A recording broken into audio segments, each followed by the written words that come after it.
Thank you very much, Father Dan. I appreciate that very nice introduction. I'll try to live up to it.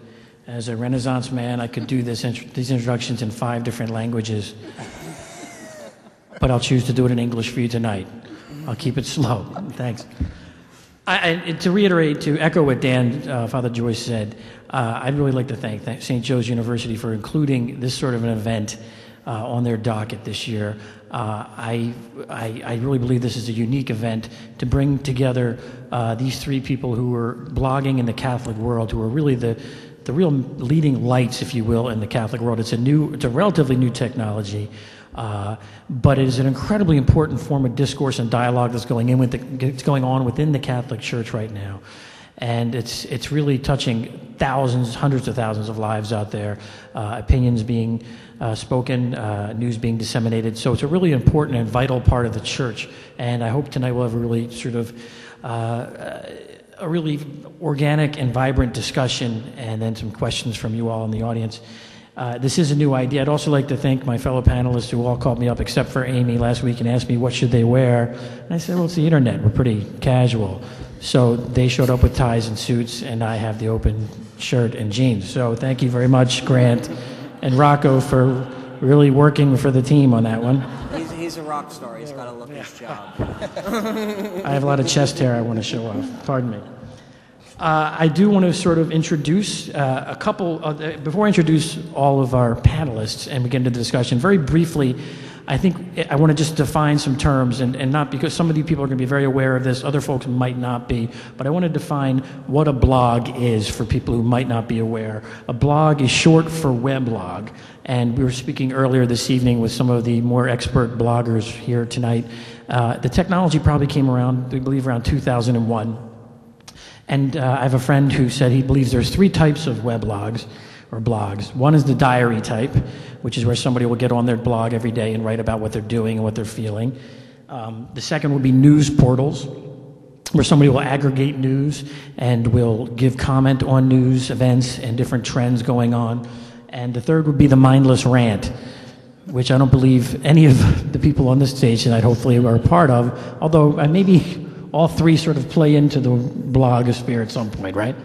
So just by way of a short explanation, I happen to be the editor-in-chief of BustedHalo.com, which is an online magazine which has features, and thank you very much. The entire McGarvey clan and Palmo clan is here tonight. Thank you very much. Which is slightly different than a blog, although we have a blog component. But the voices you'll hear tonight will be mostly bloggers. And to take it no further, I'm going to introduce first Grant Gallicho. Is an associate editor at Commonweal magazine. He received a BA in English and Theology from Fordham University, where he began working for Commonweal as an intern. After graduating from Fordham, he completed an MA in Theology at the University of Chicago. In 2000, he returned to Commonweal full-time. Last year, against his better judgment, he conceived and launched Commonweal's first foray into the blogosphere, dotCommonweal, which is, you can see here on the screen. His work has appeared in Commonweal, America Magazine, the National Catholic Reporter, the Tablet of London, El Ciervo of Barcelona, Religion News Service, and the New York Times, and he's working on a book currently about the church's sexual abuse crisis. So please welcome Grant Gallicho. And I'm going to ask each of our panelists to briefly, in a minute or two, just tell folks a bit about their story vis-a-vis the church and the blogosphere, if you can. Well, is this mic working? I don't have too much to say other than... Why are you here? I feel like I should just admit that I'm sort of a self-hating blogger. Which is to say that when Commonweal started this business last year, it was a little like pulling teeth. We've been on the record in the 50s as being not so sold on the media of television. You really missed the boat on that one. Yeah, and we're still pretty suspicious of it. TV, I mean. So it was not that easy to convince my colleagues that it was important for us to get a foothold in this space.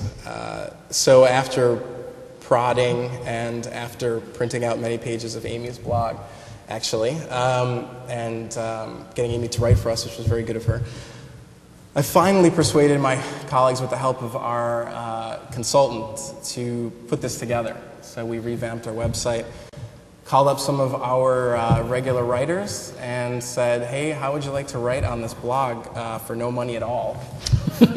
And they agreed. And many of them are academics, so they're used to living pretty modest lives. So that was a little over a year ago. We just celebrated our anniversary, but I forgot to note it on the blog. So here it is, the notation of our anniversary. And now we have about 16 bloggers who write on whatever their schedule allows. Sometimes we have one post a day, sometimes we have 10. And the editors, I think, my fellow colleagues, I think they've really changed the way that they gather information about Catholic things and non-Catholic things. We talk about blogs now around the lunch table. We have a little communal lunch. It's very adorable. And they ask me what's going on in the blog, what's going on the blogs, and they know what they mean. I mean, they go out and they read several blogs. And our web traffic has doubled since we launched the blog, which is not saying that much. We don't have huge web traffic, but enough to sell some ads. And so I'm here as a sort of hybrid. I am a blogger. I have some real reservations about the Blogosphere, which I'm sure will be teased out as we talk a little more. But I'm also here as an editor whose primary devotion is to the continuation of our, what is it called? Dead wood or something? Dead trees. Dead trees. That's what the kids call it. So I'll just end it there and can work it out in our conversation. And if I could just to clarify, Grant, Commonweal's blog is more of a group blog, right? Yes, I'm sorry, yes. Which would be multiple people in an unrefereed sort of format? That's true. When there are typos, and there are, I try to fix them, but that's as far as the editing goes. Beyond that, there are numerous voices on your blog discussing numerous issues, whatever people choose to discuss about. That's right. It's totally up to our writers, and then we have comments as well. So. Which is slightly different from our other contributors. And if I could move on,